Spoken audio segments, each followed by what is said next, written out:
ndiganiza za dziko lokometsalo komwe nzafikako tsikulo podzayima pambali pa mpumusiyo ndidzavala nyenyezi zoko ndidzavala nyenyezi zoko mbuyanga mene dzuwa lidzalowa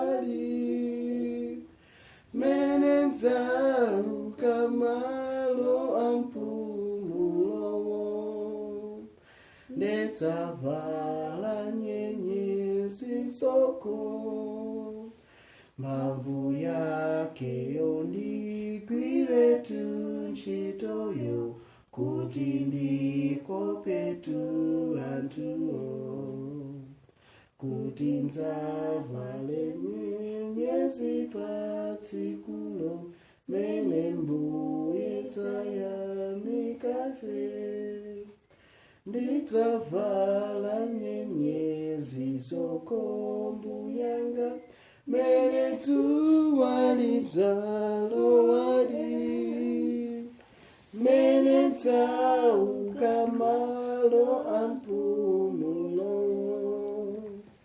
ndidzavala nyenyezi zoko ndidzakondwera kuona mbuyangayo ndikupereka mituloyo ndidzakondwera mzinda wa goledewo ndikadzavala nyenyezizo ndidzavala nyenyezi zoko mbuyanga mene dzuwa lidzalowa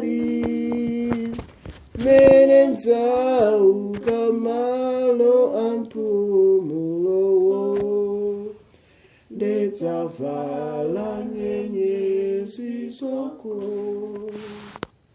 Right, so tumeona funziro lathu la Uneneri. So tinalekezera pa Enoch. Ndi tinawerenga Hosea 12 verse 13. Tiwerengere pamenepa. Hosea 12 verse 13.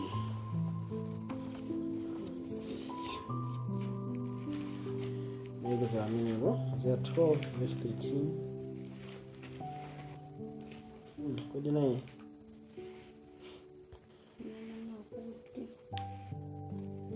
ndipo mwa Uneneri Yehova anakwiyalitsa Israeli kuchokera m'Igupto ndi mwa Uneneri anasungika.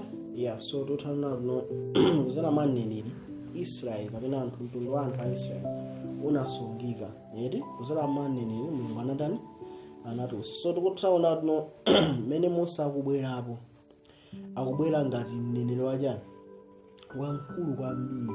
Tiona nano kuchipangano chonse chakale ngati nayi mneneri wamkulu kuposa wonse ndiye ndani Mose. Tikaona muno bwino mabuku amene anamuona Mose analemba amachita chani chilamulo. Mabuku onse aneneri amachita chani mboni. Chilamulo ndi chani ni mboni. Manje tena aneneri onse amene anabwera after Mose amangochitira mboni za ndani za zimene Yesu anamuza ndani Mose. Tikaona muno bwino. Alright, so koma tinakamba zoti no Mulungu amatiyankhula ife. Kodi no Mulungu amayankhula bwanji? Achina Enoch ndi Hosea tinaona Yesaya. Tunipa Yesaya chapter 30 verse 21. Kodi Mulungu amatiyankhula motani? Tinaona za achina Enoch amene anena ndi Mulungu ana za achina Nowa ndi Hosea. Mano Yesaya chapter 30 verse 21 ndiye chapter 30 verse 21. Ana kuti ndipo makutu ako adzamva mawu kumbuyo kwa iwe akuti njira ndi yenda inu imenemo potembenukira inu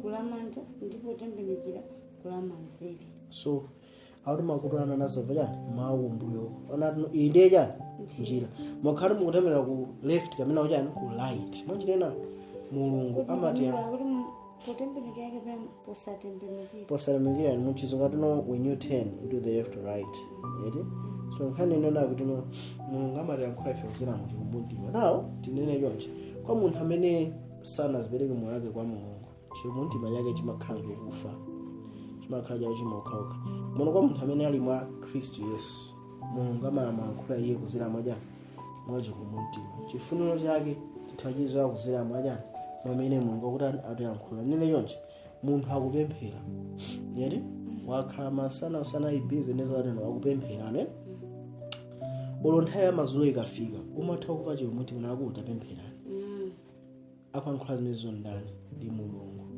ndikhuya tinozinepe olo khala tino tsiku menera umatha kungova kuti amwe ndifuna ndipemphera mbiri unapemphera mamainde mwana masana umakhala ndi ntchito zina mapanga mwana uva chikumbumtima tapemphera ndokopemphera wina ake sikuzakupanga chani kenako munthu kuti akulu nachito mulungu uzitulero mwandapulumuka umazata nakayankhulani ndani ndi mulungu ndikhuya tinozinepe so mulungu amatiyankhula ife kuzera muchani muchikumbumtima kuzera mzimu wake amatiyankhula ife kuzera direct muchani mzimu wake 1 Korinto 6:7 imati chani amene waphatikana ndi ambuye ali mzimu ngati umodzi mwanjena mzimu wathu ndi moyo wa mulungu umakhala ngati umodzi watipasa mzimu wake so kuzera mu mzimu mulungu amatiyankhula ife so ubale wathu umakhala wokwezeka pamba chimene ndingaziwe chinano mulungu amathatisimiza fita pemphera kuti eti amatisimira kuti chakuti sarani usapanga umachita kwasoserini sarani sayapange eti kumachita nokhe apapa mtati ndagula ichi ndindi umaona ta kususikati ini sarani ndisagule leroya udabwatino pali program ene kazizi kenako ndabeje mafunika koma nawe sunatani sunayimunongera so mustepe enelesi ya moyo uno ndi Yesu amene amatiyankhula ukakhala no wakhalakhala kenako afika no pakama nthawi ugone pamakhala mawina akosati okuwaja tuno maganizo ako ache maganizo amakhala okuwa kwambiri koma pepeka timauta pasipasi still small voice kakuyankhula makhala mzimu wandani wa mulungu so ukakhala nayo uzipanga train kuti uziva zimene mzimu akuyankhula umakhala nonano kawiri umamba nokumva ngamyana mpengera Samuel eri anamva kuyankhula munandina nari ya sina wirana kachira okay akawira nasine ndine ambuye eri ndiyankhuleni so tona namo antha amankhula ndani ndi mulungu right now tioneni za Mose tonatu Mose amayimira china chake chapadera tende pa Exodus so kuzera mwa Mose mulungu anausaja Aisraeli tikuona menewe so Mose anayenga ndani mene atuza kali yonje so tikuona Exodus chapter 4 telling me verse 10 aliya Exodus 4 verse 10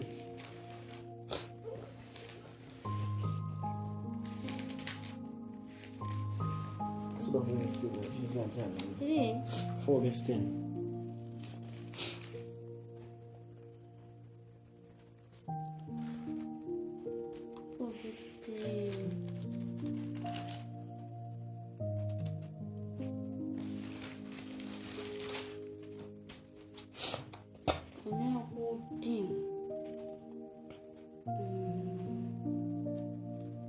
sanati kwa Yehova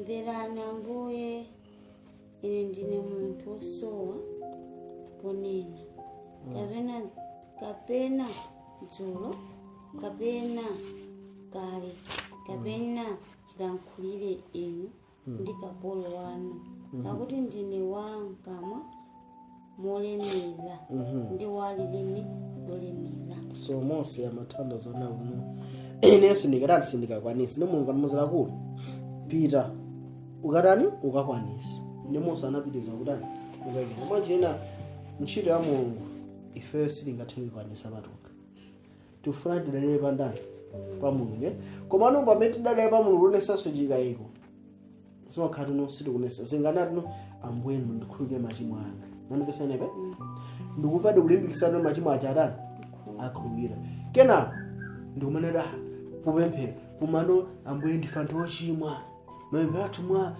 iwe mesa apempha kayikhulupiriro zokunena sabanyidwe munthu ochimwa sobani mandipesenepe chinthucho iwe sunali chanyane ndi mulungu wapemphera ine chanyane ndi mulungu ndokhala bwanji sochimwasi pamene tabwera kwa mulungu lapano chimwa timachidana na ndani a mulungu bempherera mulalika atalalike ambuye a munthu amene akulangika ndi ochimwa maso ndi ofowoka ndipo sangathe kuyima pasogolo pathu kumene mpase ndi mphamvu ayime akulu kodi mupempherero utani yete matayera na verse 14 ati chani verse 14 namena kuti pamenepo mkwiyo wa Yehova unamuyakira Mose ndipo anati nangalo ni Mlevi m'bale wako salipo kodi ndidziwa kuti kulankhula alankhula ndipo taona atuluka kudzakumana ndiwe ndipo pakuona iwe adzakuondwerera mu mtima mwake na uoneno so mulungu akumuzolokhe Mose siwajawakana chabwino ndimuza mbala wako iwe uzimankhula ndani bwala wako mbala kazawo 10 nditoni kwayino verse 15 atiya verse 15 ndipo ukalankhule naye ndikupangira mawu ndipo ine ndidzakhala mkamwa mwako ndi mkamwa mwace ndipo ndidzakuphunzitsani inu chimene mungachite ndipo iye adzakuyankhulira iwe kwa anthu ndipo kudzatero kuti iye adzakhale kwa iwe ngati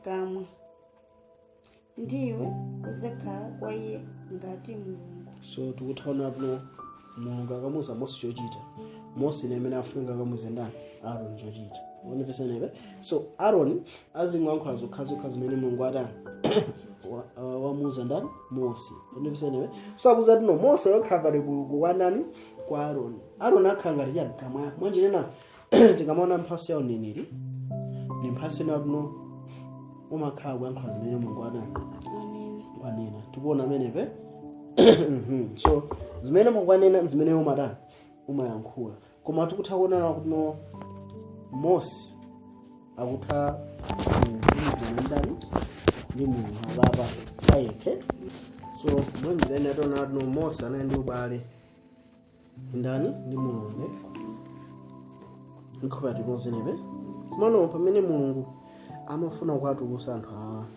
ana Israeli kuti apite kuchipululu anthu osana ndi ubale ndi mulungu ana Israeli kuti achoke ku Egypt apite kuchipululu so anayi ndi ubale ndi mulungu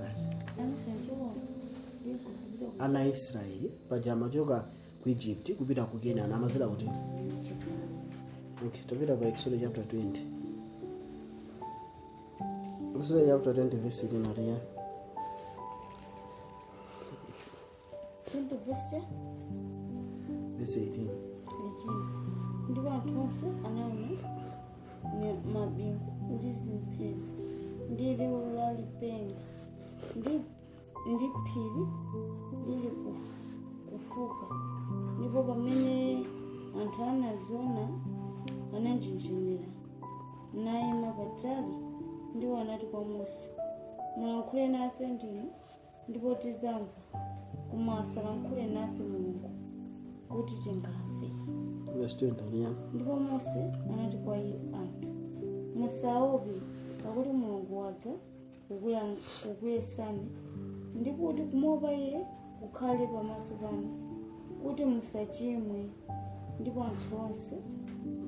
anthu anayima patali koma Mose anayandikiza ku mdima waukulu kuli Mulungu. so dotana tuna baba pali chinthu chachikulu chili verses anthu ari apaja Exodus chapter 19 anazara anthu asamba achakizola zawo akayankhana ndani ndi mulungu andipesenepe so anthu arona amene zilili ata mulungu asati yankhule ife mulungu ayankhule iwe ndani Mose akava kwa mulungu Mose ndatuza ndani ifeyo mwanjena anthu ali ndi ubale ndi mulungu kapena alibe ubale, ali ngati mene anali ndani Adamu mujani mu Edeni. So mwanjira ina tikamaona Israeli apapa mene alili alibe ubale ndi ndani ndi mulungu. So Moseyo ndamene akubwera ngati nkhapakati pakati pa ndani ana Israeli ni ndani ni mulungu, ndikhulupirira timozenepe. So chifukwa anthu ambiriwa ndi anthu onena kuti no si anthu otembenuka mtima, yeti mulungu anapanga chinthu china kuti anthuwa ayendebe mpaka pulumutsa zadani azabade mwa iwo. Teteni tione mulungu anapanga chani. Kene kuti mutero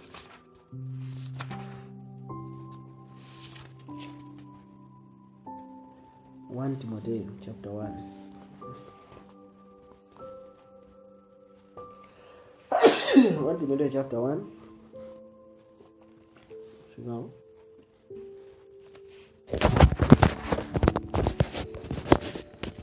1 Timothy 1 verse that here.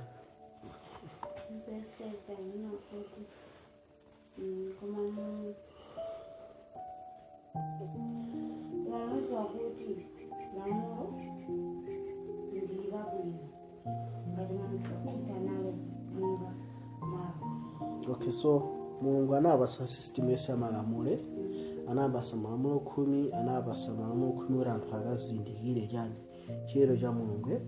Pambuyo imene anapasa malamulo azinsembe kuti anthu akazindikira kuti anthu pamene achimwa akufunika chani chikhululukiro cha machimo, akazindikira kuti munthu ndi mulungu akuyanjana ife tino tchimo lake atani achosedwa ndipo akhululukira. Machina chikhululukiro chikuyimira chani chiyanjana. Yedi kenako chifukwa anthu anali ambiri mwa anali osatembenuka pamene panabweranso maweruzo. Panali ndithu malembo ndi maweruzo. Malembo anali chatono usabeza munthu ina yeti ukatene utene nde maweruzo anali amene aphwanya malembo aja maweruzo amasatira amene akungoledzera mosaganiza bwino mwana makolo akantuse kunja uramba utani mugenda munthu apanga chigolo amugwira atani amugenda yeti ana ngati maweruzo amene amagwerana ntchito ngati ufumu wachani wa Israeli ndikhulupirira timozenepo. So malamulo onsewa amagwira ntchito, ena akuonesa khedi ya mulungu, ena akuonesa chisomo cha mulungu, ena akuonesa nona anthuwa angwamanga mpaka akafika kuti uyenani mpaka Yesu azabatire ngati verse 9 aliya.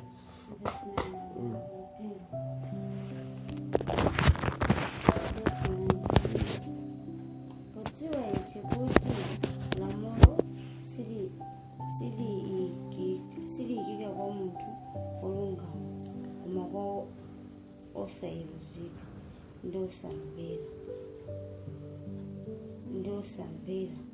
lamulo, osabembeza ndosachimwa, osalemekeza ndonyoza, akupha atate ndi akupha amayi. Okay, mwankhana iku akuti kukesa no lamulo ikida ifa anthu osalani osamva anthu osakhulupirira. Mwatinende kwa muno bwino pamene nthawi ya Adamu eri Seti Nowa anthu osewa amayenda ndi ndani ndi mulungu, amadera chani ubale ndi ndani ndi mulungu. Koma chifukwa ndano pabwera anthu ena ona ati ndi osamva ubale ndi mulungu usipa chani palibe. Mulungu pamene abweretsa chiseti cha malamulo osuka apasa kangati mpaka Mose. 1 akaziwe khadi ya mulungu zera malamulo 10. 2 akaziwenso chisomo cha mulungu chipulumutso choyenda bwanji zera mujani muzinsembe. 3 akazindikira atino anthu one atino safunika pa zinthu zachisawawa akalima zaka 6 chaka 7 asada asalibemo eri akamakolola zisha zambalimbali mwanjina kwisa kwaphwisa anthu ajakhalidwa bwino tino asakolole zonse anthu osawa kakatani akapezeni eri. 7 maweruzo nakubwera nakuno amene aphwanya malembo aja azikumana ndi zokhoma.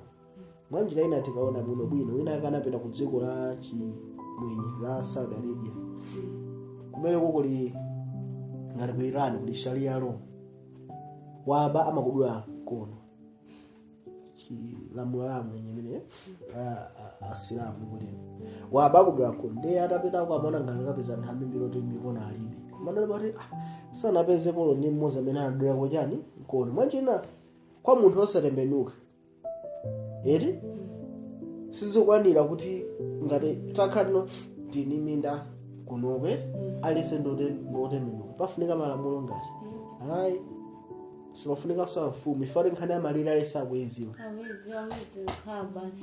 mukhala choncho kazaka zambiri koma kungobwera munthu mmodzi osatembenuka mufunika na mfumu mufunika apolisi mufunika zonsezi unipesani pachifukwa palibepo ubale anthu amafunika malamulo tuno awagwire mpaka isazarani otherwise ngati siteno munthu osatembenuka samamva mawu a Mulungu chimene amamva ndi kutani chiopsezo kuti ine akumana naye chovuta basi mona so chimenecho ndi chokhacho so mtima ukalimbaso kwambiri pafunika pakheso punishment isiyotani yolimbaso kwambiri kuti ingomukankha munthu chasarani asalakwise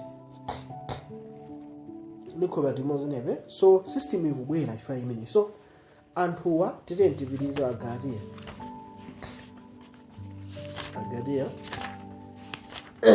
kukamba za chinthu chimenechi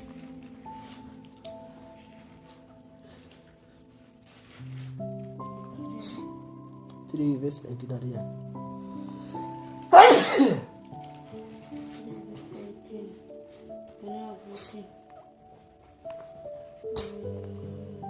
verse 19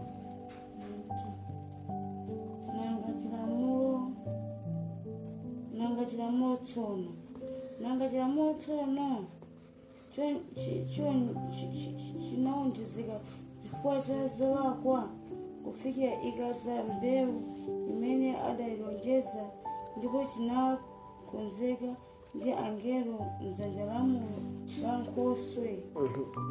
so kuti chilamulo chinadza chifukwa yarani cha zolakwa ndipo chinakonzedwa ndi angelo mdzanja la Nkhoswe. Nkhoswe amene ndakupita tibire video chapter 26 verse ya 46 Nkhoswe amene chilamulo chinakonzeka naye ndani Leviticus 26 verse ya 46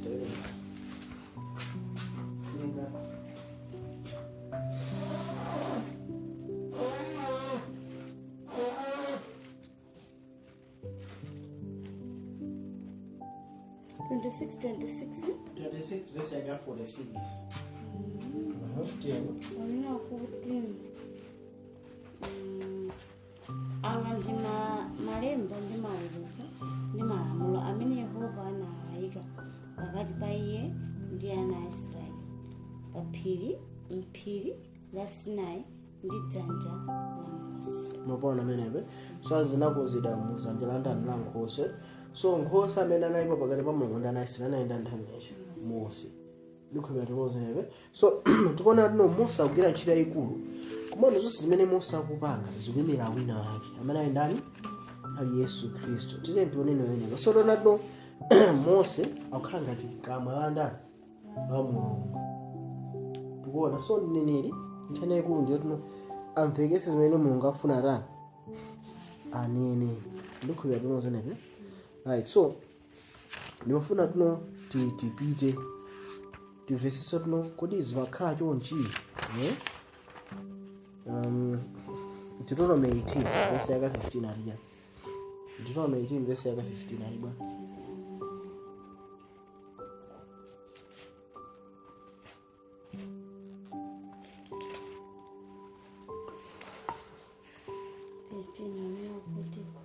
Yehova Mulungu wanu azakuukitsirani Uneneri pakati panu pambali wanu monga ine muzamvera iye so akuti Mose akuti Mulungu akukitsanso ndani Uneneri wina so tikaona muno bwino kuzera mwa Mose Mulungu akuthalankhula ndani anthuwa komano tikaona achina Noah yeti achina Enoch osewa Mulungu amayankhula bwanji direct kuzera mwa mzimu wake tikuona pamenepa komana wapa anthuwa akukanika kulumizana ndi Mulungu chifukwa anthuwa ndi ambiri mwayo ndi osatani tiona no Mose angokwera kumwamba akatenga malamulo khumi aja chitika chani ambapembedza mafano edi anali anthu ovuta kwambiri mapeto tinozinepe ndikuchawana kumoda Mose akuchedwako tipange chifano tinozinepe so anali anthu ambiri anaibe ubale ndi nani ndi Mulungu zopembeza munaibepo tinozinepe anali anthu oti makosa anali okhwima so Mose azatino Mulungu aukisaso ndani nini wina mwanchilene tikaona uzera mwa Mose munabwa system yonse yachani yachipembedzedwe yeri wamwe okhwima aja mamwazi nsembe yeri ntchito za Aaroni malemoni mwayibuze so tino ameneyo akhala mwangati ndani inuyo koma akhala ngatinso ndani ine mudzamvere yani chenjeso mwanchilene nenero akabwera chimene wanena ndi chimene Mulungu akutani akufuna tiye verse 16 ali yani monga mwa zonse munafunsa Yehova Mulungu wanu mu Horebu tsiku la kusonkhana lija ndikuti tisamvenso mawu a Yehova Mulungu wathu ndipo tisaonenso moto waukulu uwu kuti tingafe. Ndipo Yehova anati kwa ine, chokani chokoma ane nachi. So akuti mwanga limene muna ya verse za Mulungu koma Mulungu akuhema Mose ati njodani chokoma mwanjilene nenera akabwera akhalanso ngati chani Nkhoswe ino sopano pakati pa ife ndani ni Mulungu lukhulupirira tilozenepe tiyeni verse 18 aliya verse 18 ndizakuukitsirani uneneri wa pakati pa abale awo monga iwe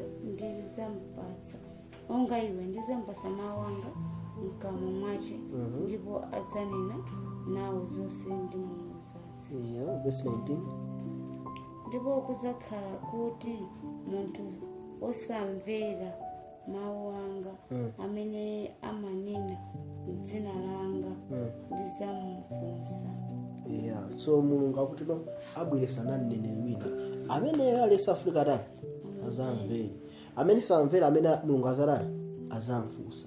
So kuyambira nthawi ya Mose iyi kufikira neneri lonse panalibepo mneneri anabwera monga ndani Mose chifukwa ndi anthu onse aneneri onse amene amatumiza achita Eliya Samueli ndani onse amangopangisa anthu abwererenso chilamulo cha ndani cha Mose. Avana akambadala onatino monga ngati mu Horebu chinachitika mu Horebu ndijani Mose atakwera kumtunda paja amapanga pangano tinozenepe atamaliza panga pangano tikawerenga bwino Exodus chapter 20 tiyerenga 21 tiyerenga 22 23 24 tiona nawo Mose atamaliza kuyankhula ndi anthu aja anapanga chani anapanga guwa ndikuwasapo chani mwazi. Exodus 24 verse 7 tayenga aliya Exodus 24 verse 7 aliya Exodus 24 verse 7 ndiyo ya atasika kuphiri wanapanga chani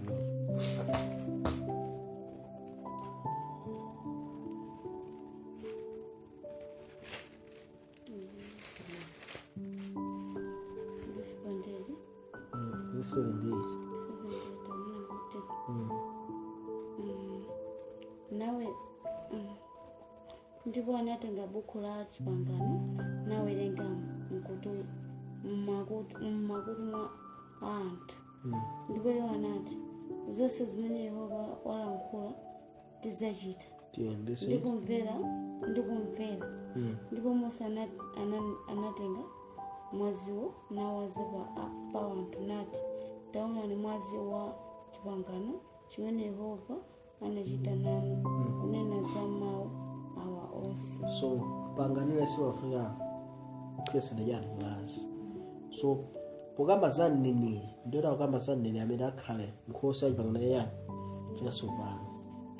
Fati Mose anali neneri wachipangano yani chakale chimene chikamba yani Sinai ndikhulupirira tilozenepe koma chimene tifuna ndisimikize chinatino Mulungu akalankhula kuzera mandani mwa Mose ofikira ndani fikira anthu. So anthu nthawi zonse amafuna amve sino mneneri amene ndiye kuti abwera chifukwa tunamaziwa tuno ngati kukubwera mneneri winayo ngati Mose Mulungu adagwiritsa ntchito kuti atulutse anthu ku Israeli kupita kuti Ukanaani.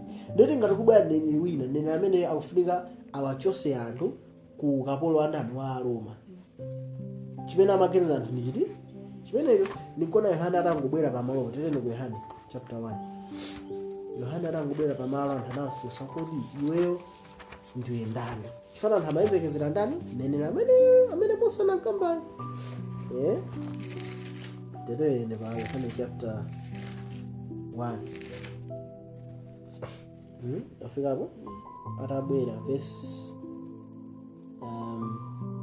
19 aliya verse 19 ndipo umene ndiwo mboni wa Yohana pamene Ayuda anatuma kwa iye ansembe ndi alembi ku Yerusalemu akafunse iye ndiwe yani?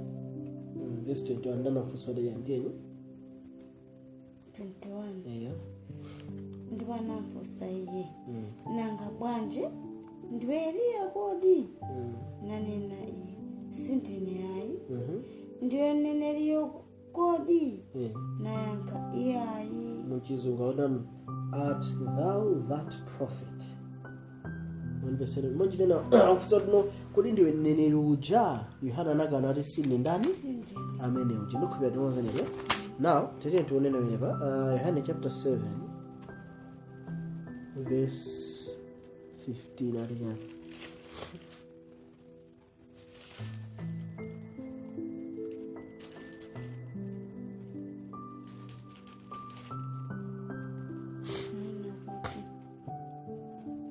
chifukwa chache Ayuda anazizwa nanena ameneyo adziwa bwanji zolemba usaphunzira? Uona me so anda madabwa ndi Yesu da kuneza kuzibanga bwanji nditona na verse 37 aliya verse 37 Koma tsiku lomaliza lalikulu la phwando Yesu anayimirira nafuwula ndi kunena ngati pali munthu akamva ludzu adze kwa ine namwe iye wakukhulupirira ine monga chilembo chinati mitsinje ya madzi amoyo izayenda kutuluka mkati mwace. Koma ichi anati za Mzimu amene iwo akhulupirira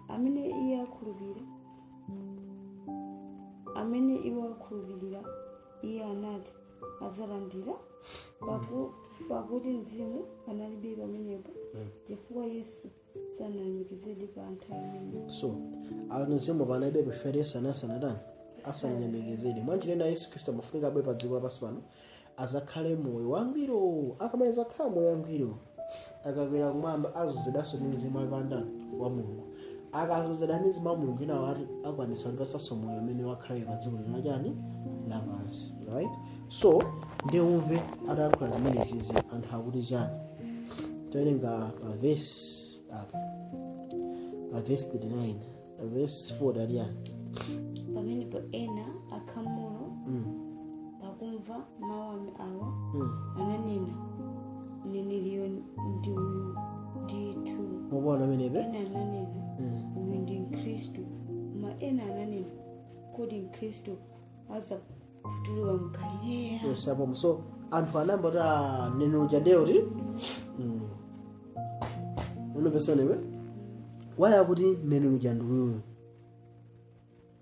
anena njimezozo anaona zimene wayankhula zimafanana ndi zimene Mose anachita eri akukamba za Mzimu ara amene aradze kwa iyeyo a misinja yamadzi amoyo amatuluka sumandani mwa iyeyo koma misinja akamba za chani za Mzimu. Santanizika iziso zinachitika sindayandani ya Mose tine tibwerere nthawi ya Mose inachitika nchani nthawi ya Mose tatene ku Uneneri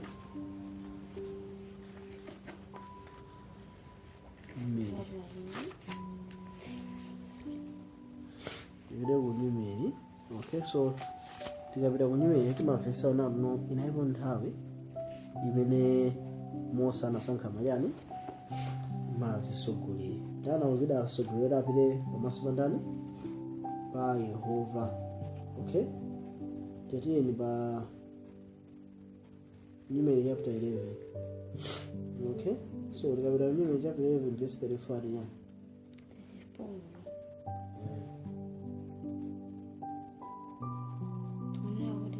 ndipo anacha malo dzina lake verse 24. Verse 24 ya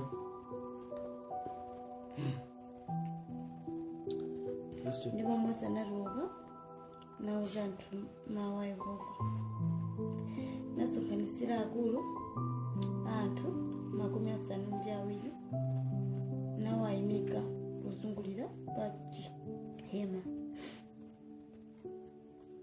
tiyeni bileja. Ndipo Yehova anatsika mu mtambo nanena naye, tengako mzimu uli pa iye nwike pa akulu 70. Ndipo kunali kuti pokhala mzimu pa iwo ananenera koma osabwereranso. So anthuwa mulungu apanga yani awuyesa mzimu umene uli pa Mose ndikapasa anthu angati 70. So anthu anawusamba kudani kunenera pona menewe, right? Tiyeni tipize Mose afikapo sitidum pamenepo ndipo panali anthu ena ake awo anthu osana atafika pamaso pa Yehova wanaona awiri amene amafuna kufenso gula asogula 70 aja koma anali mu kampu nawo salambotani kunenerera ndipo anabwera kanyama naye kwathamanga ukamuza ndani ukamuza Mose verse 27 ariya tiyeni. Ndipo anathamanga Mata nauza Mose nati, Elidadi ndi Medadi ali kunenera mchigoni. Ndipo Yoswa mwana wa Nuni mtumiki wa Mose kuyambira ubwana wace anayankha nati, Mose mfumu yanga alesi.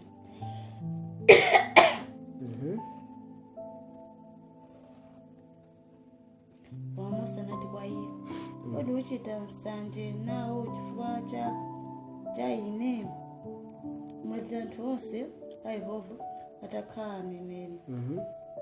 Mwezi Yehova atawayikira akulu onse a Israeli.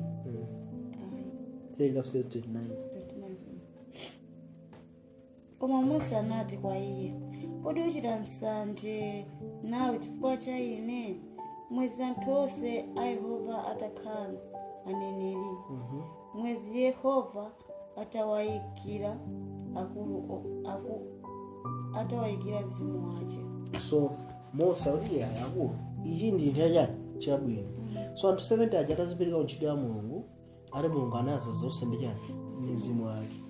Mwanjena Mose anali mmodzi wa amene amazida usandijani mzimu wa Mulungu. So anthu atazida mzimu wa Mulungu anamba utani kunenera. Ndi anthu ena aka awiri anayisi mu kampu muchigono amaneneranso. Ndi akapita kamuza Mose mazali yayi Yoswa tisingalese anthu oya. Iyi ndi imene Mulungu akufuna anthu osatani akhaliracho. Mwanjena Mulungu amafuna anthu mmene amayankhula ndi Nowa, mmene amayankhula ndi Enoki, mmene amayankhula ndi anthu oseaja tinakamba mu phunziro lathu layamba lija. Mulungu amafuna aziyankhula ndi aliyense muchani mu Israeli. Anthu abani akanzasira chani mzimu wake ndikhulupira pelo paveke. So Mulungu amafuna chimene chichi ndikhulupira timozenepe. So chimene Mulungu amafundisa choti chani plan ya Mulungu inayonena kuti okay neneyonje plan ya Mulungu inayonena kuti pakhale munthu mmodzi Mulungu azimuyankhula iye kenako iye azuza aliyense ngati plan yake ndio Mulungu afuna chani Oyina sazimpana naye. Yes, Mulungu akufuna aliyense akhale pa ubale ndi ndani ndi iye ndikhulupira timozenepe. So Mose akubwera chifukwa chonyani gulu la anthu onse silotembenuka yet one nikona Mose akwankha direct ndi Mulungu. Koma before that chimene Mulungu amafuna nchina Mulungu anayenda uthenga takauze andani ana Israeli kona namwita na Mose. Koma Mulungu amafuna betu akatosa ndaje akapita mu chipululu Mulungu akayankhulane ndi ndani ndi gulu lonse.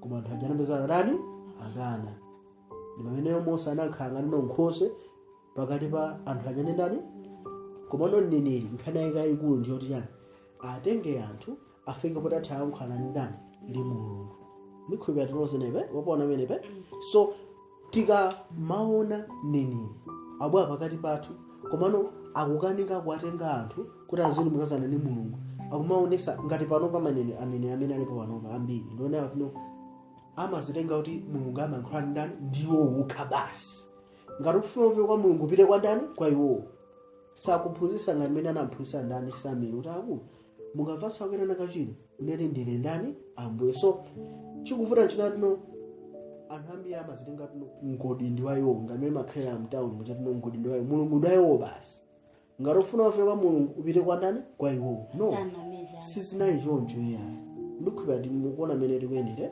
so apapa chimene wapanga apapa Mulungu ndi chimene amafuna sapange kuzera mwandani mwa Mose yeti imene afuna apange kuzera mwandani mwa Mose okay tipitirize so tutaona tino Mose anali ngati mneneri amene Mulungu amafuna ona kuno kuzera mwa Mose ana Israeli akatuluka ku Egypt plan yake inayenda kuti Mulungu azitha kulemekeza ndani ndi anthu aja plan ya Mulungu inali imeneyo koma anthu ambiri anayosarani osatembenuka ndi chifukwa chimenecho Mulungu akutani akumuuza Mose ukhala ngati noja Nkhoswe inosopana ndikhulupirira tinozenepe so aneneri nkhani yayikulu ndotino atifikise ife pamodzi ndi ndani ndi Mulungu pamene zafika amene ndi phasi ya uneneri atani yagwira ntchito zili ngati mphunzitsi ntchito yake ndojani ufika lero atani waziwa ngati waziwa ntchito imene yatani yatheka mphaso yatani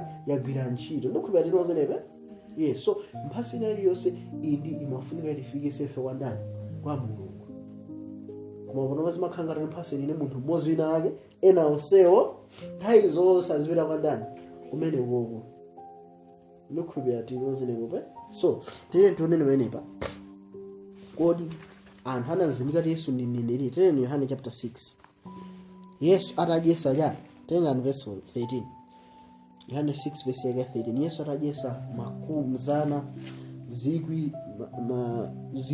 za anthu Yohane 6 verse 13 aliya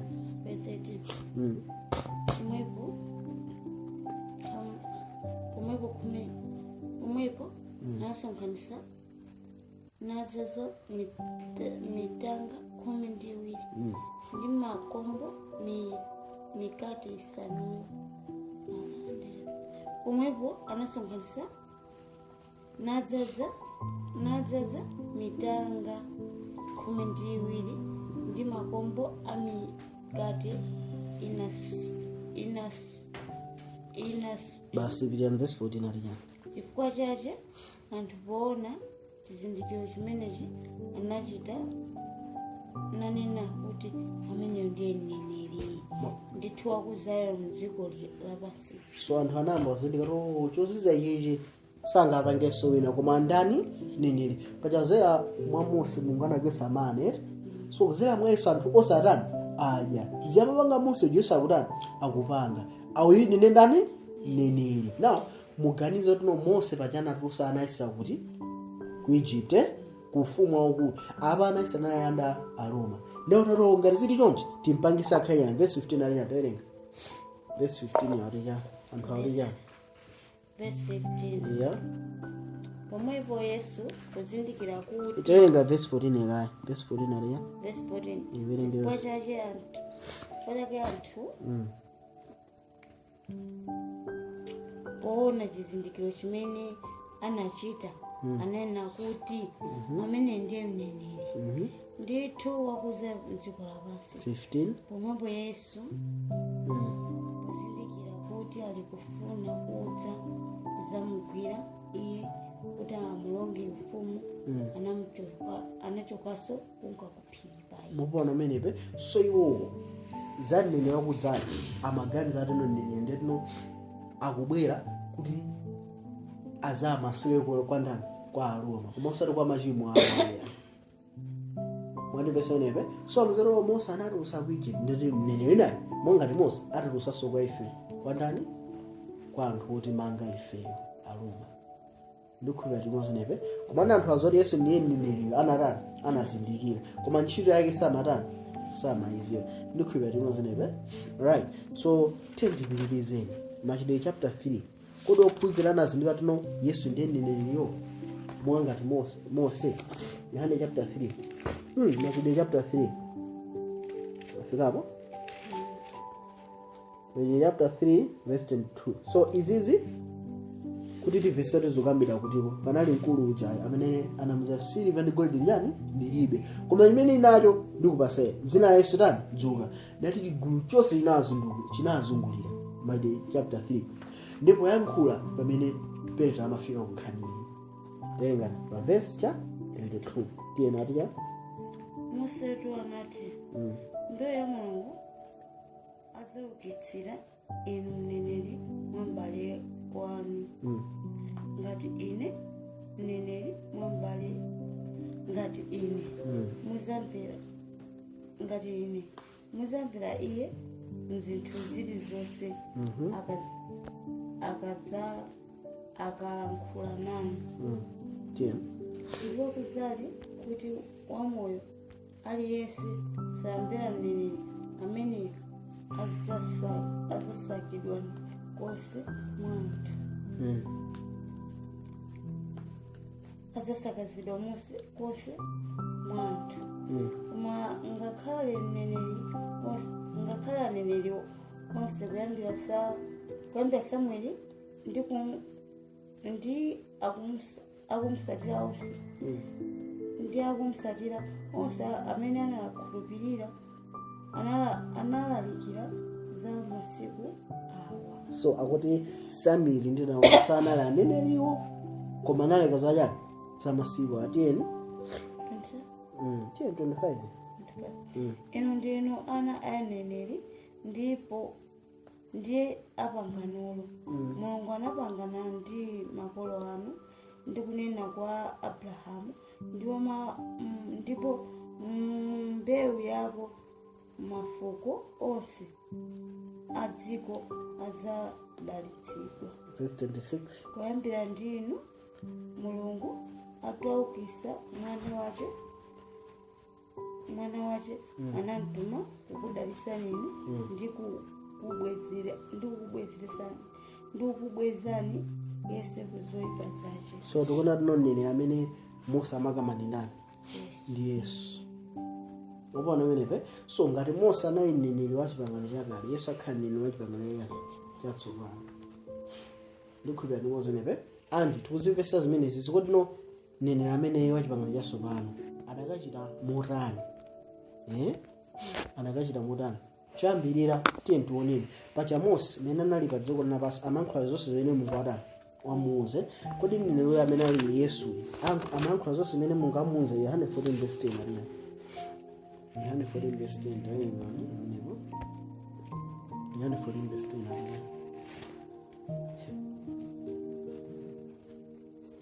Yohane 14 verse 10 verse 10 ya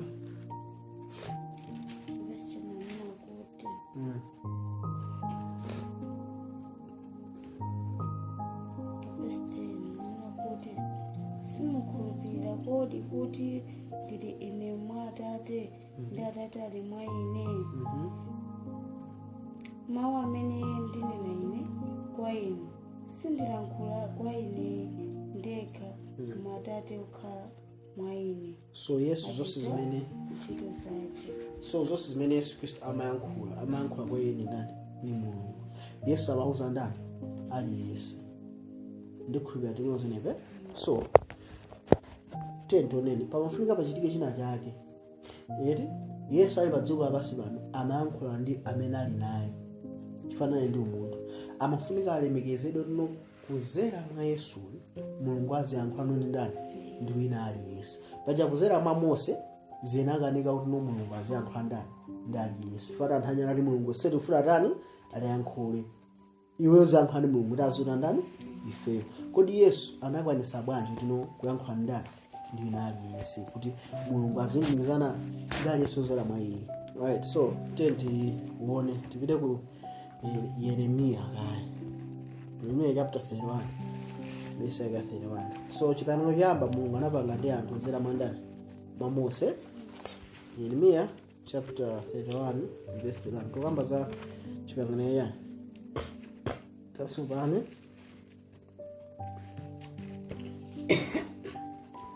ya 31 vesi yake yani ya 31 kuti bwana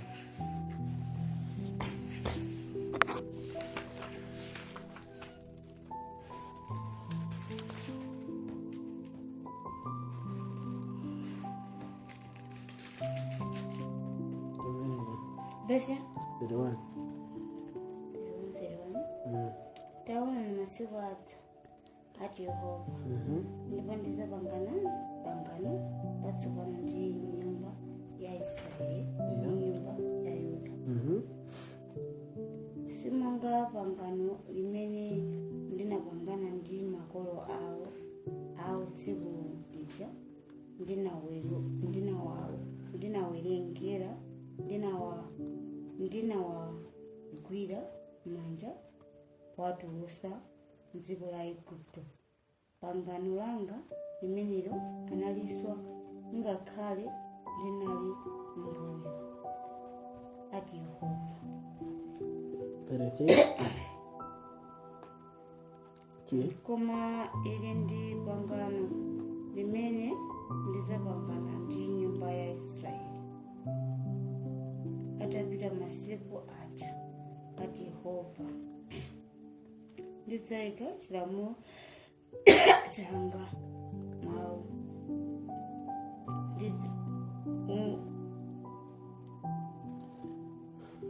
Tengoyenga 33 mwina 33.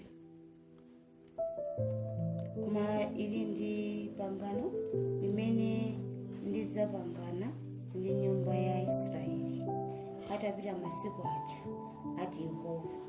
Ndidzayika chilamulo changa mkati mwawo ndipo mtima mwawo udzachilimba ndipo ndidzakhala Mulungu wawo nadzakhala Mulungu. Ndzakhala anthu anu. Verse 34. Okay, anyways, tikalenga pa verse 33 akuti zimene akuchita pa Sinai sakupanganso pangano lachiwiri. Tikaona mu pangano yakale mu Deuteronomy bana azati malamulo azitha kuwalembanso pa zovala zawo. Even zovala zawo amazilemba bwanji amapakhali boni ya blue kukumbukira kuwakumbusaliwo ndi anthu osunga yani malamulo.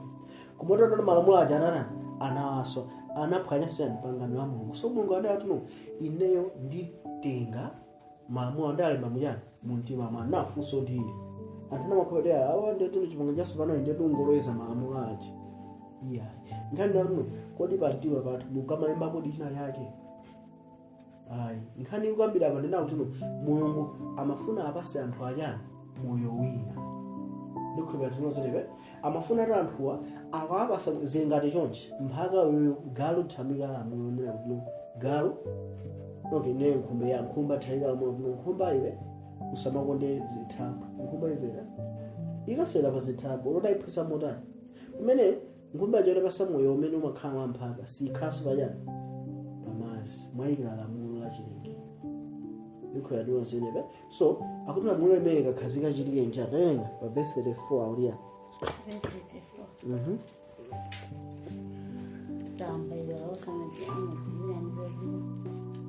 Verse 34. Verse 34 ya ndipo sadzaphunzitsa yese mnansi wace yeah ndi yese m'bale wace kuti mumudziwe Yehova yeah pakuti iwo onse adzandidziwa kuyambira wang'ono kufikira wamkulu wa iwo ati Yehova.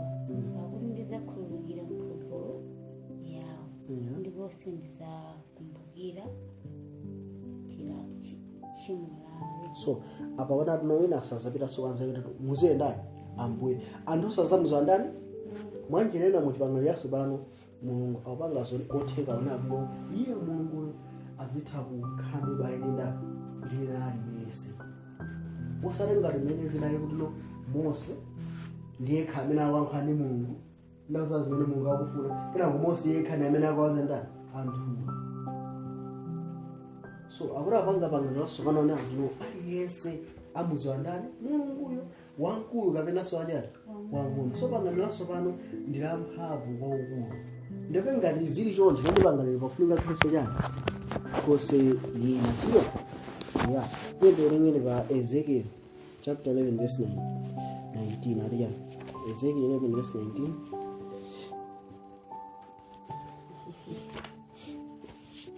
Ezekiel Verse 19. Ezekiel 11 verse 19 ariya. 11:19 ndipo ndizawapatsa mtima umodzi ndi kuyika mzimu watsopano mkati mwawo ndipo ndizawachotsa mtima wamwala m'thupi mwawo ndi kuwapatsa mtima wamwala. So apa akukamaniza kusintha chani mtima anosopano akuwapatsa chani mzimu wachani wasopano. So muchipangano chatsopano lamulo chana ikamba limeneja ndiye mzimu wachani wasopano. Lamulo la chilengedwe for example amphaka tamazalino akafuna kupanga chinthu zamapita pa chinthu kadani mukakumba sizoti ungaphunzitse kapena kwakaniza amphaka pamanga zili lamulo la chilengedwe imene choncho. So apa kwazara apa sayani mzimu wachani wasopano ndetione zomwe zosatira 10 chosatira in verse 20 ariya kuti ayende malemba kuti ayende malemba anga ndi kusunga maweruzo anga ndi kuwachita ndipo adzakhala anthu anga ndine ndizakhala Mulungu wawo. Zijana kamba Yeremiya izijana zimene kamba sinani Ezekiel. So Mulungu akapasa anthu mzimu wina akapasa moyo wina yeti anthuwa azichita zonse zimene Mulungu akutani akufuna chifukwa khaidwe lawo ndi zimene Mulungu akufuna zotani zofanana zili katino mphaka sungamayembekeza ndano mphaka ndati wakule aziyipitsira nyumba mphaka amakapisira pati panja mphaka uja ndeti zimene ukufuna ifeyo nyumba muno silufuna kuti mphaka aziyipitsira pa sofa ya tifuna aziyipitsira pati panja mphaka uja chifukwa moyo uli mwayendo wa mphaka aziyipitsira pati panja azichita zimene ife tikutani tikufuna ona amene zokhala imenepa. So moyo umene akutipasa Yehova muchipangano chatsopano ndi moyo umene uli wolingana ndi zonse zimene akutani akufuna pa ife nifuyatilozonekope right. So tikaona bwino pa Ezekiel chapter 36 verse 25 anatambasiraso bwino Ezekiel 36 verse 25 talinga mene palia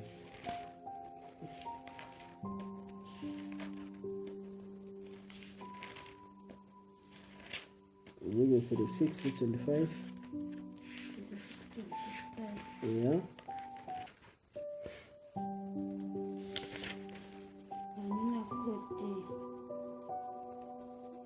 Ezekiel 36:25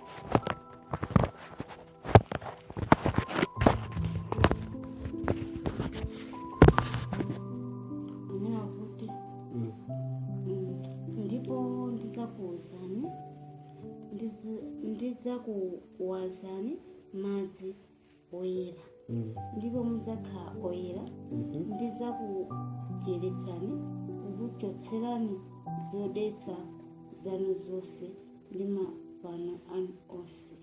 Okay, tiyeni ndipo ndidzakupatsani mtima watsopano ndi kulonga mkati mwanu mzimu watsopano ndipo ndidzachotsa mtima wamwala m'thupi ndi kukupatsani mtima wamoyo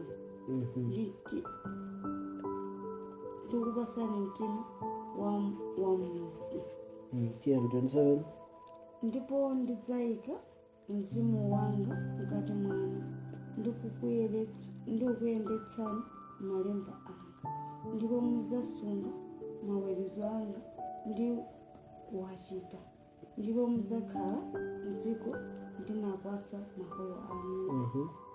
makolo anuwo m'dziko ndipo mudzakhala anthu anga ndine ndidzakhala Mulungu wanu. So Mulungu chimene amafuna anthu akhale andani ake akhala bwanji ake akhala ndi moyo wake mwandani mwayiwo akhala ndi mzimu wake mwandani mwayiwo zidamanena Mose lino zidakakhala zotheka anthu osakhale ndani aneneri chifukwa chani adakhala zozeda ndi chani mizimu anu ndetaziyankhula ndi ndani ndi mulungu. So chimene mulungu akufuna kwambiri muchipangano chatsopano ndichonena kuti aliyense amene ali ndi munthu wandani munthu wake ndi munthu wa mulungu mwachidaya ndi mzimu wake wandani wa mulungu ali moyo wa mulungu mwakiye ndiyoti munthu kuti azitha kuziwa zimene mulungu akufuna azitha kulumizana ndi mulungu wakana munthu ndi ndani ndi mnzake ndikhulupirira tinozenepe.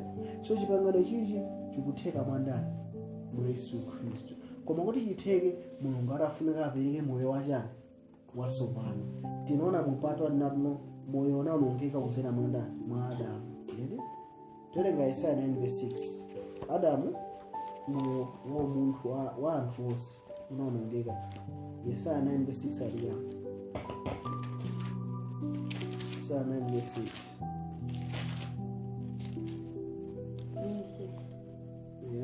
pakuti kwa ife mwana wakhanda wabadwa kwa ife mwana wa mwamuna wapatsidwa ndipo ulamuliro udzakhala pa phewa lace ndipo adzamutcha dzina lace wodabwitsa wamphungu wa Mulungu wamphamvu Atate wosatha kalonga wamtendere. So Yesu akutchedwa Tate wosatha.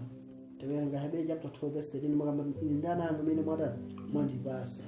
So zanu ifeyo tikupasida kwa Yesu Khristu monga ngati ana ake monga ngati Adamu anabala mutchimo chake kudzera mwa Yesu Khristu tikubadwa somanyani mwatsopano mulungu alipasa chani mzimu wake. Tikuyenera Yohana chapter 17 verse ya 5 Yesu akukwera kumwamba. Yohana 17 verse 5 Yohana 17 verse 5 anapenda mwana Yesu akukwera kumwamba. 17:5 Yeah. Ndipo tsopano Atate lemekezani ndi inu nokha ndi ulemerero umene ndinali nawo ndinu ndisanakhale dziko lapansi. So kuti mundilemekezere ndinu nokha. Mwachilena Yesu asanabwere pa dziko pasana ndi ulemerero wake anali ozozedwa ndi mzimu wandani wa Mulungu ndipo amatha apezeka kuna kusunza mzimu wandani wa Mulungu. Kumuna moyo wasanduka munthu chiitika njani moyo wangwiro umene wakhala iyeyo uli mwandani mwa iye yekha basi koma mfuna moyo ukhale mwandani mwatonse. Izi zidakatheka adakhala ulemerero umene nawo before ukhale mwandani mwa iye. Pamene tikubwera Machitidwe chapter 2 pamene tikupita mapeto aphunziro athu Machitidwe chapter 2 andiyani chapter 2 verse ya 16 andiyani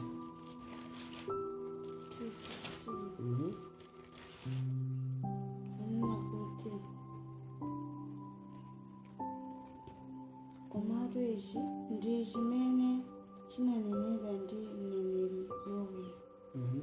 Ndipo kudzali masiku otsiriza anena Mulungu ndidzatcha cha mzimu wanga pa thupi lililonse ndipo ana anu aamuna ndi aakazi adzamenyera ndipo anyamata anu adzaona masomphenya ndi akulu anu adzalota maloto. So akamba zatha chaja cha mzimu wake pachimverenga cha Mulungu choti tizungizana naye monga timene musana kani anafotokozera ndime chikutheka bwanji verse 3 aliya wenga 32 inako 32 aliya 32 Yesu ameneyo Mulungu anamuukitsa zaiji tili mboni ife tonse potero popeza anakwezedwa ndi dzanja lamanja la Mulungu nalandira kwa Atate lonjezano la mzimu woyera natsanulira ichi chimene inu mpenya kumumva pakuti. Okay, so Yesu anazozidwa monga limene zilika kwa Mose anali mzimu wa Mulungu atapezeka tisapendachi Mulungu anatenga mzimu naye pamusi papasisundani 70 nache koma china chitenga cha Mulungu tino apasi mzimu amene ndani anthu onse koma Mulungu sangakakamize mzimu wake pa munthu amene asakuliza. So akuti chichitika njani chichitika china tino Yesu wakwera kumwamba Mulungu akusanula chani mzimu wake mwanjitenda amene Yesu akapempha kuti mundilemekeza ndili nokha. Mzimu wa Mulungu si wapadera, ni mzimu wa Mulungu, ni moyo wa Mulungu. So Yesu akuzozera ndi mzimu wa Mulungu, kenako Yesu uja moyo uja akutipasa ndani ife tonse. Yesu akusanduka nyani Nkhoswe pakati pa inu ndi ndani, ndine ndi ndani, ndi Mulungu. Mwandipesa inepe. So kuti tilumikizane ndi Mulungu tikuperekanso nsembe ngati ayi nsembe zinayi zachipangano chakale. So kuti tilumikizane ndi Mulungu tikuzera mwa ndani, mwa Yesu Khristu, osalinso mwa ndani, mwa Mose ujaso ya. Tatiye tionene pa Yohane chapter 1. Okay, so tupitiriza pa Yohane chapter 1.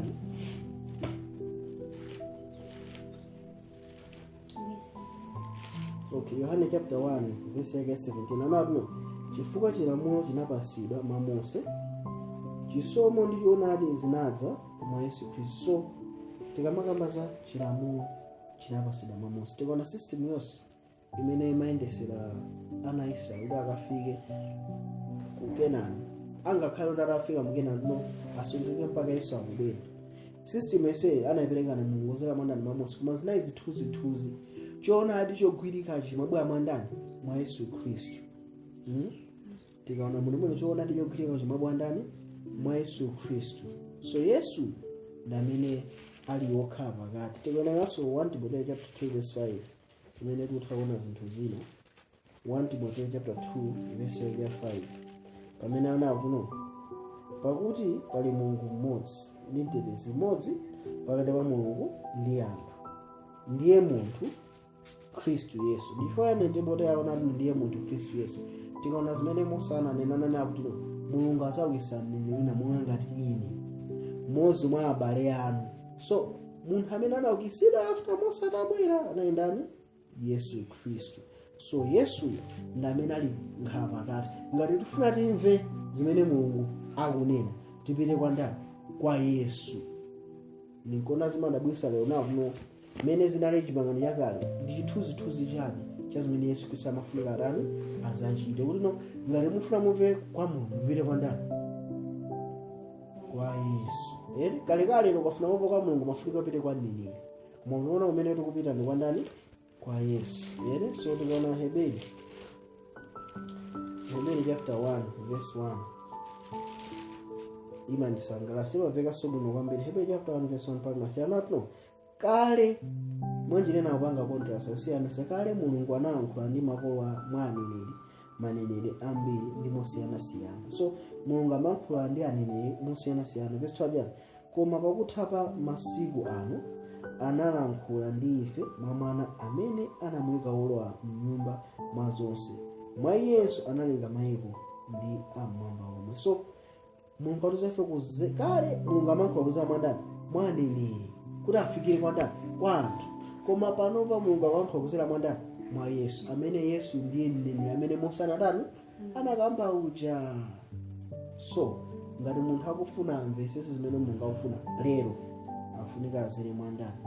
Mwa Yesu Khristu. So ili ndi insisi imene anthu ambiri mpaka lero sanachimvesese. Munthu afuna apange chinthu malo moti alemekizane ndi Mulungu kuzera mwa Yesu Khristu, apitanso kwa ndani? Kwa anene kuti no man of God locate me, man of God so zokhala tino tikukhabe chipangano chakale pamene pano pali chipangano chakale chatsopano. Tikaona bwinobwino tikapita kwa Efeso amatuza ife ndi china chapadera chimene tifuna chipesese. Efeso chapter 4 tikamaona za mphatso zimene zikupasidwa kwa ife. Tiyeni tione Efeso chapter 4 verse 10 anatuno iye wotsikayo yemweyonso anabwera popitiratu miyamba yonse kuti akadzaze zinthu zonse. Tikawerenga Yeremiya chapter 23 verse 23-24 imatuza ife Mulungu si Mulungu amene ali kutali, koma Mulungu amene ali pafupi ndipo amadzala konse. Mwanjena God fills all heaven. Pamene apa Yesu amene anatsika kumwalira nemwe sanatani anakwera kuti akadzaze zinthu zonse. Mwanjena Yesu Khristu anapita kumwamba kuti akazuzene ndi mzimu wa Mulungu kuti azitha kupezeka pena aliponse. Ndiye atatena kuti chani Yesu akutani. Tiyeni tizembe verse 11 ndipo iye anapatsa ena akhale atumwi, ena aneneri, ndi ena alaliki, ndi ena abusa, ndi ena aphunzitsi, kuti akonzere oyera mtima ku ntchito ya utumiki, kumangirira thupi la Khristu. Mphatso zonsezi even lero kuli mphatso ya uneneri akupereka ndani? Ndi Yesu Khristu. Mphatso ya utumiki zonsezi ati zofunika zimmangirire ndani? Mpingo wa ndani? Wa Yesu. Zikumangirira mpaka pati verse 13, kufikira ife tonse titafikira ku umodzi wa chikhulupiriro ndi wa chizindikiritso cha mwana wa Mulungu, kwa munthu wangwiro, ku muyeso wa msinkhu wa chidzalo cha Khristu. Mphatsozi zimafunika zigwire ntchito kufikira tonse titafika pa chidzalo cha chizindikiritso. Now umafuna kunena kuti Paulo anagwiritsa ntchito bwanji amene akulemba kwa Efeso ku Paulo amavesisa bwanji nkhani za mphatso zimenezi. Fana mphatso ya ulaliki, mphatso ya aneneri, zonse zikupatsidwa kuti kufikira anthu atafika pa chidzalo cha kamvesesede kandani?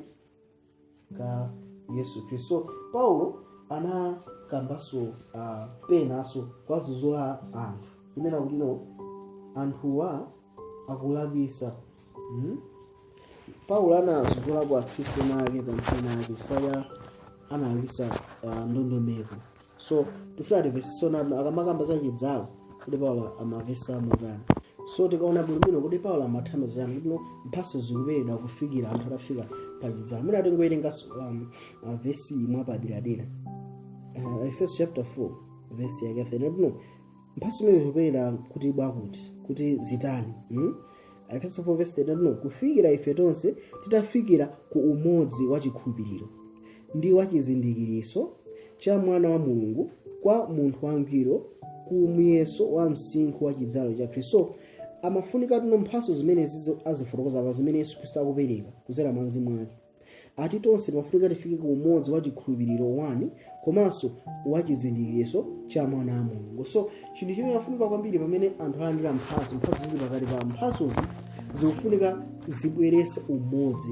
Ne muone pamene papa kata emeda kwa Heberi imene ukupera ndi Paulo. Sifati Paulo nthawi zake maliza akatali apereka malonje ndi kumutchula abale. So buku la Heberi kumapetoka kanatchula ku Timoteyo amene anawenda akandani amayenda limodzi ndi Paulo. So style imene analembera Heberi imaonesa kuti ndi Paulo amene analemba ngakhale sana nene kuti analemba ndiye. Mwana towerenga Heberi chapter 5 verse 12 anati pakuti mungakhale mwayenera kukhala aphunzitsi chifukwa cha nyengoyi, muli nako kusowanso kuti wina aphunzitse inu zoyamba zachiyambidwe cha maneno a Mulungu, ndipo mukhala onga ofuna mkaka osati kudya chotafuna. 13, pakuti yense wakudya mkaka alibe chizolowezi cha mawu achilungamo, pakuti ali khanda. 14, koma chakudya chotafuna chili cha anthu akulu mu msinkhu, amene mwakuchita nazo anazolowetsa zizindikiritso zawo kusiyanitsa chabwino ndi choyipa. So tikaona pa verse 12 akamba za ophunzirawa kunena kuti pa nthawi imeneyi anthu amene amakhala kumene kuku amafunika akhale baina akhale andani aziphunzitsi, osati anthu oti afunika soinaso atani aphunzitsi. Umadabona kuti akhristu ena ake ona kuti iwo ndaulesi, right? Bible ako Bible study angobwera satenga kope satenga polembera ayi, right? Akulu presentation sitimangoonera ngati newspaper adisi mukhale ndi polembera mulu ndi ulaliki pa mukuonera online pa YouTube pa magamba WhatsApp mungoonera ngati newspaper zalawo kuzatulawo simulemba pena pake ayi mukumbukira ayi. So akuonera ndono akuti anali akhristu kuti pa nthawi imene amafunika kuti akhale aziphunzitsi amafunika bwino akatani aphunzitsi osati zakuya iye koma zotani zoyambiriranso za maneno a Mulungu. Mwanjira ena chimene Paulo akufuna athandize chinatuno mphatso imene inayi pakati pawo ya aphunzitsi sinathandiza anthu chifukwa anthuwa sanafike pachidzalo. Mwanjira ena tikamaona mphatso zimenezi za aneneri, za maphunzitsi, za aziphunzitsi, mphatso yachani, mphatso zonse zimafunika zingowapangisa akhristu akhwime kuti atha kuyima pawo khamwandani mwa Khristu Yesu. ndikhulupirira tili limodzi lero chimodzimodzi ngati Mose mphatso yake anampasa Mulungu kuti awatenga anthuwa akathe kulumikizana ndi Mulungu pandani paokha. Koma anthu ananena kuti ife sitikukwanisa sitikufuna. Mose ataziyankhulabe ndi ndani ndi Mulungu. So anthu anali makanda, anthu anali ana tili limodzi lero. So mwana umantani, mwana umangumika malamulo. Mwana akafuna kugwira mpeni umangumenya usagwira imeneyo. Mwana akafuna kugwira pa moto umangumenya usagwira imeneyo. Sumafurukuza zifuwa zake chani, umangompasa malamulo okhaokha. Umapanga ubale wako ndi mwana umangumulesa zinthu zosiyanasiyana chifani nalikhanda sungathe kufotokozera. So tikuona kuti pa Sinai Mulungu anali akuchita ndi ana a Israeli, anali ndi makanda. Mene Mose ndi amene amatha kuzidwa nanu ngakhale Mulungu anati anthu andi aononga, Mulungu ndi mmodzi wakhalidwe lake. Aya Mulungu musadani musaononga anthu aja Mulungu chonse zina langa ndi Mulungu amufotokoza Mose iyayi amene andichimwira ndi chosachani zina lake. So Mulungu amathokoza ndi Mose ndithu chifukwa Mose anali wokhwima mu mzimu. Ndikhulupirira limodzi lero panopa zimakhala ngati munthu ndinini ndeti anthu onse azipita kwa iye basi. Sichoncho iyayi. Nkhani lano magifts onsewa mphatso zonsezi zofunika zitengere malo a Mose. Aliyense akufunika afike pamaso pa Mulungu kuti kale Mulungu amayankhula kwa ife kudzera mwa aneneri, koma pano akuyankhula ife kudzera mwa ndani? Mwa Yesu Khristu. Ngati mphatso ya uphunzitsi, pali mphatso ya ubusa, mphatso ya uneneri. Mphatso sizofuna zitengere ife pamodzi tikafike kwa ndani? Kwa Mulungu. Ine ndimakonda kuwawuzani akulu mwini mphatso ya ulaliki mumatha ulaliki akulu tapanga nkhondo zonano mauthenga amene mupanga mwakonze munemune muzipanga rekodi chonje so ngathe zimene nthawi sinimakhala naye mukuona. So pa nthawi kuti munthuyo adayikatenga mathengani ndikapanga rekodi ndikugawa anthu enanso ndikumva sakupanga zimenezo. So munthu orene amakhati sakugula sakugwisa ntchito mphatso zimene mukwata wampasi. Tikapita kwa Hebrew chapter 8 tikuona zachipangano chatsopano. Hebrew 8 verse 10 anati pakuti ili ndi pangano ndidzalipanga ndi nyumba ya Israeli atapita masiku aja anena Ambuye, ndidzapatsa malamulo anga kuwalunga mnzeru zawo, ndipo pa mtima pawo ndidzawalemba iwo, ndipo ndidzawakhalira Mulungu, ndipo iwo adzakhalira ine anthu. 11 ndipo sadzaphunzitsa Yesu mfulu zake, ndipo Yesu m'bale wake, ndi kuti zindikira Ambuye pakuti onse adzadziwa ine, kuyambira wang'ono kufikira wamkulu mwa iwo. Mwanjirena muchipangano ichichi chimene Mulungu akufuna chinano aliyense azitha kulumikizana ndi Mulungu monga ngati zake.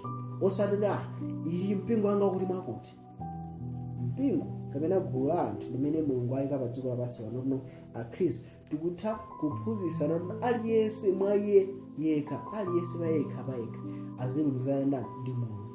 Osati ampingo wanga zimenezo simalola, ampingo wanga zimenezo umalesi. Mwanjirena munthu amene akangosintha mpingo ndito wasandaso zochitika sakuzowa Mulungu pa iye yekha, akulumikizana ndi Mulungu kudzera mu glasi la chipembedzo chimene yali. So zimene sizifunika panopa. Munthu aliyense afunika azindike chimene ali mwandani mwa Yesu Khristu. Unati pamene ndili mwa Yesu Khristu ndabadwanso maso pano ine ndine mwana, ndifuna ndiphunzire pansi pa akhristu amene alipo nthawi imeneyo. Koma amene ndaphunzira nanenso ndikhale ndikukula mu chisomo ndikuzindikira chimene Mulungu ali nacho pa moyo wanga, ndikumazindikira kuti ineyo ndine Khristu. Wana sindingamakhala kuphunzira nthawi zonse iyayi. Mulungu ali ndi mphatso imene wandipasanso ineyo. Tsiku linake ndikufuna nanenso ndizitenge mawu amene wandigaso kwa ndani? Kwa ena. Tsiku linake ndikufuna ndizitenge mawu ndikupempheranso anthu ena ake ndikuchita. Tsiku linake ndikufuna ndizinena kuti Mulungu nanenso athagwisa ntchito. So chipangano chatsopano chinano Mulungu akulumikizana ndi anthu ake. Nawo ngati wewe uli ndi mzimu wa Mulungu ndikuti uli ndi moyo wa ndani? Wa Mulungu. Uli ndi moyo wa iye amene analenga zonse. Nawo ngati uli ndi moyo kapena uli ndi mzimu wa iye amene analenga zonse, ndi chiyani chimene chingakulake? Palibe chimene chingakulake. Mulungu ali ndi ntchito yayikulu imene akufuna iniwo ndi ine amene ndi akhristu titha kuchita. Tifunika tifika kuti mphatso imene Mulungu atipasa imene ili moyo wa Yesu Khristu, iniyo ndineyo tizitha kuyima njii osagwedezeka. Efeso 4 verse 11 manisangalasa. Efeso 4 verse 14 kuti tisakhalenso makanda kubwereza zimene anakamba Paulo kwa Hebrew. Efeso 4:14 kuti tisakhalenso makanda ogwedezeka natengeka timatengeka ndi mphepo yonse ya chiphunzitso ndi tsenga la anthu ndi kuchenjera kukatsata chinyengo cha usocheretsa. Mukuona menepe?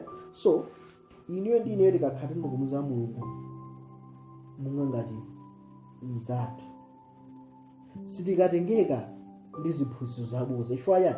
Tikhala tikumuziwa iye amene amatikonda, tikumuziwa Mulungu monga khalidwe lake. Ndi munthu akabwera ndi chiphunzitso chabodza timazati izi si zimene Mulungu angatiuze.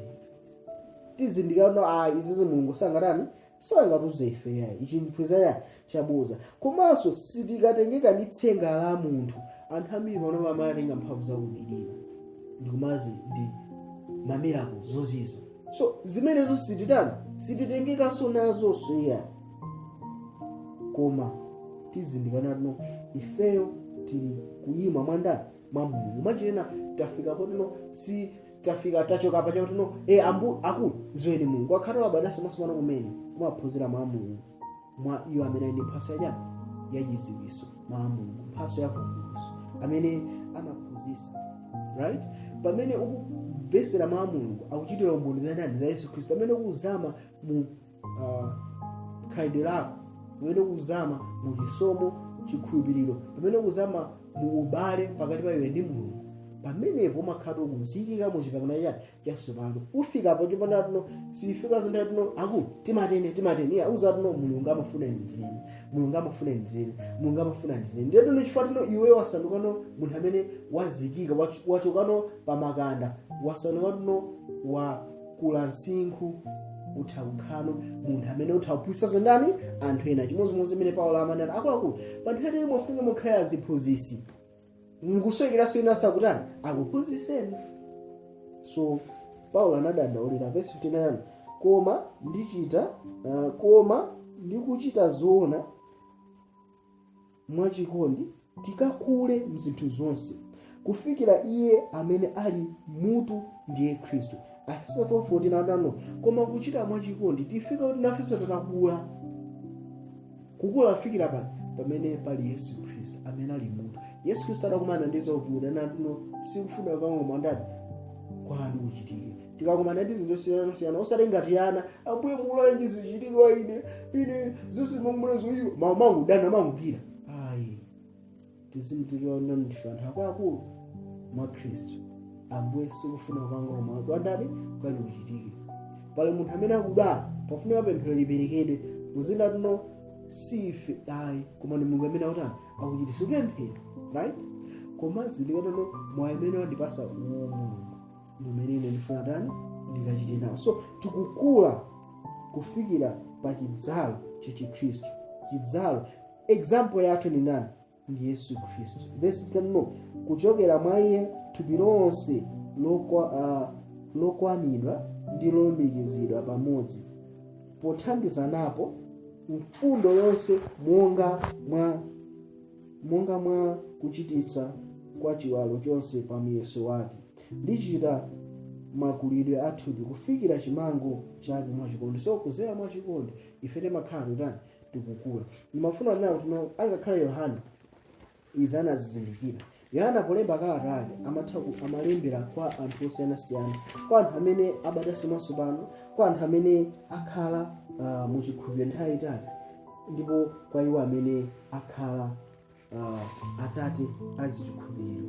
So Yohana tikalenga buku la Yohana akalemba mabuku ake amatha kuzindikira tino pala anthu ena ali ndi ana, pala anthu enanso ndi ngati atate muchikhulupiriro. 1 Yohana chapter 1, 1 Yohana chapter 2 man, 1 Yohana chapter 2 verse 12 iferina ariya. Yohana 1 Yohana chapter 2 verse 12 ariya. 1 Yohana chapter 2 verse 12 ariya. Ndikulembera ndiana kupeza machimo azakhululukidwa kwa inu mwa dzina lache. So tiana timene tokamba za Khristu amene abadasa mwanyana masomano. 10 verse 13 ariya. Verse 13. ndikulemberani Atate popeza mwazindikira iye amene ali kuyambira pachiyambi. Ndikulemberani anyamata popeza mwamulaka oli oyipayo. Ndikulemberani ana popeza mwazindikira Atate. So tona tuno Yohana mulemba kumagulu la anthu atatu akwembe ati ana achinyamata komanso Atate. So tikuthaona tuno Atate ndi amene akuzindikira iye amene ali pachiyambi, amuzi wa Mulungu, akuziwa njira za Mulungu, akhazikika mu Chikhristu. Chikhulupiriro yawo chokhwima ndi anthu amene angathe kusogoza tiana, anthu amene angolowa kumene muchani mu Chikhristu. Ndi muno anthu achichepere, anthu amene akuzindikira na ine mwa Khristu Yesu ndi munthu wotani, ndi munthu wogonjetsa, ndili ni moyo watani wa Chikhristu. Anthu amene akhala pansi pandani pa anthu amene anali tate achani wazikhulupiriro. So tono Yohane ndi Paulo amathanzira tuno pali ana ndi palinso achani akuluakulu. Koma chachikulu chimene timafuna kusindikiza lero ndichonena kuti no mu chipangano chatsopano tonse tikulumikizana ndi Mulungu kudzera mwa ndani, mwa Yesu Khristu. Tikufunikadi zinene chimene chichi ndikusimikizira natuno Mulungu angakhale lero amayankhula ndi ndani ndi anthu ake. Kodi Mulungu amatiyankhula ife? Timalizire ndipo tena Yohane chapter 10 Yesu anayankhula mawu amene alofunikira kwambiri. Ngati sindingagwire mawu ndi phunziro lathu lonse likhatino silinamveke yayi. Yohane chapter 10 Yesu anayankhula mawu apaderadera. Yohane chapter 10 tafika pamenepo. Yohane chapter 10 verse 27 ariya. Yohane 10 verse 27 ariya.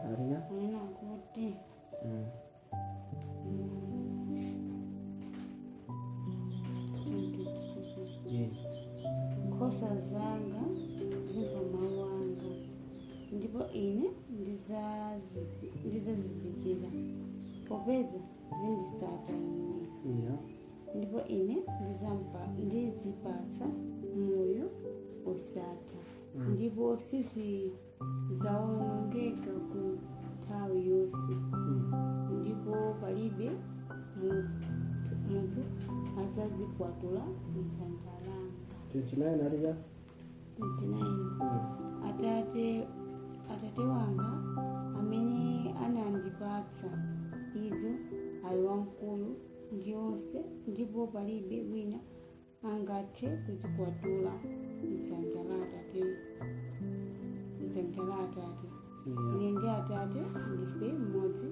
Basi ambo msotona nabuno Yesu akusindikiza nabuno anthu amene akumva mawu ake ndi anthu amene ali ndi moyo lani wosatha. Mwanjira ena ngati ifeyo tangokhala mu mpingo kuti ine nemba ine ne elda komano mawu a Mulungu sitimamva. Mwanjira ena tibe ubale ni nani ni Mulungu.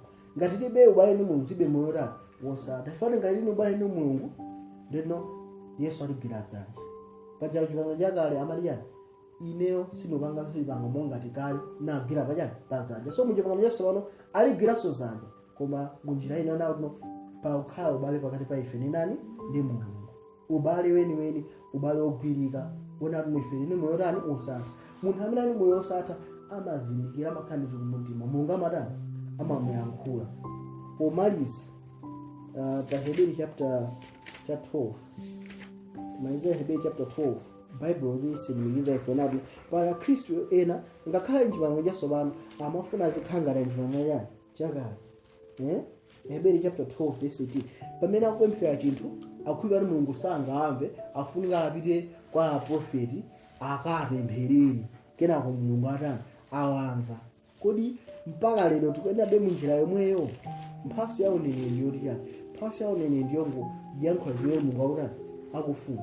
Pamene zili choncho mphatso ije ndiyotino angakhale ya uneneri ya uphunzitsi ya machiritso onsewo ndiyotino tikafika utalose takhwima mwandani mwa Khristu Yesu. Ndikuzindikira tino ife ndi Yesu yoti ndi chani pa ubale ndikhulupirira timodzi nepe. Right. Hebrew chapter 12 verse 9 ariya.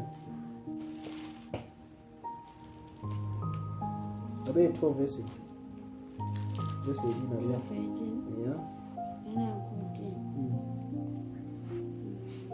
Hebrew 12 verse 18 ariya. Pakuti simunayandikire phiri lokhuzika ndi lakupsa moto pakuda bi ndi mdimu ndi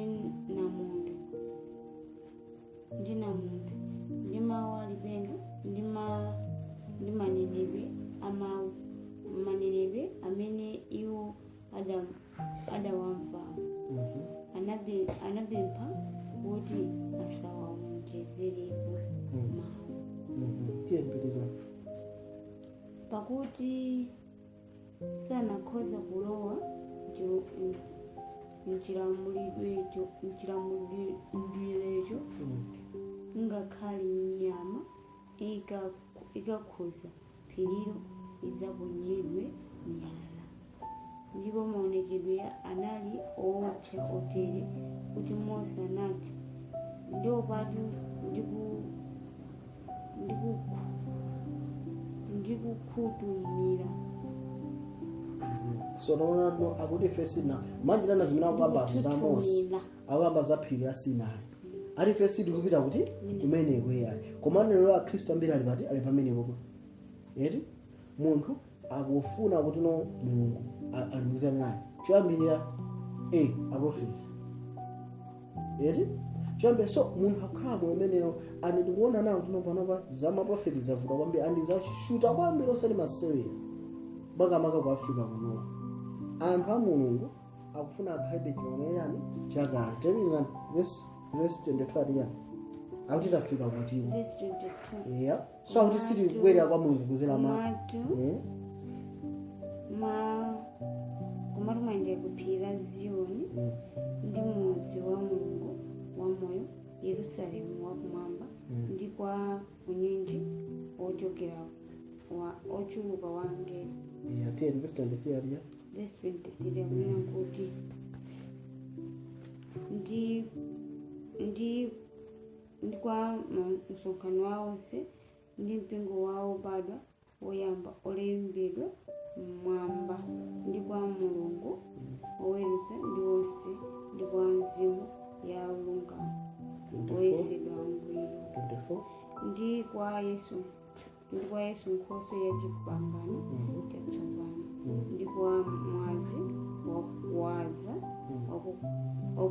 okulankhula chomwe chokoma choposa mwazi wa Abeli. so akuti ife pamene tikumizana Mulungu sitikuzeraso ngati mene pa Sinai sitikuzeraso mwa munthu ineyo koma tikuzera mwa Yesu Khristu tikumizana direct ndani ndi Mulungu andi anthu onse amene tikumizana nawo ndi ampingo woyamba otani wobadwa anthu onsewa mizimu yawo adani yalungamisidwa ndipo mwazi umene Mose anawaza anthu aja othamanga pangano yakale mwazi umene atowaza ife ndi moyo wa ndani wa Yesu Khristu moyo umene utani upulumutsa moyo wa Abeli unangoita nawo tuno waphedwa akufunika chani Mulungu ayang'anepo chifukwa ndi ulungame kumene moyo wa Yesu Khristu chimene ukuyankhula chimene tuno muli chipulumutso mmenemo muli chiyero muli chigonjetso muli zonse zimene ife timaziyang'anira so muchipangano chatsopano ife tikumizana ndani ndi Mulungu ngati tikaona muno bwino tiona nawo tuno kumapita nthawi anthu amene akukumana ndi lemba la chirombo na anthu amene akuyima pa Mount Zion mwanjinena ndi anthu amene agwirisisa chipangano chatsopano akulumikizana ndi Mulungu monga ndani monga ndizake ngakhale dziko lonse lapansi tipangane ichi akuzinda kuti Mulungu afuna ndipange chani ichi so tutaona no chipangano chatsopano chofunika kwambiri chimvesesa ndi kusimikizika ndi kuyenda ndi ndani ndi kuyenda ndi Mulungu monga timene Enoki anena ndi Mulungu koma koposa moyo umene uli ndi wathu angakhale lero pamene tayenda ndani Yesu Khristu ndi mphatso yayikulu imene Mulungu alipasa kwa ulemu kuti ife tikapulumutsidwe. Mulungu akudaliseni Mulungu akhale nanu pamene mutakhale mukugasa uthenga wa ena mukafotokozanso ena. Mulungu akudaliseni amen.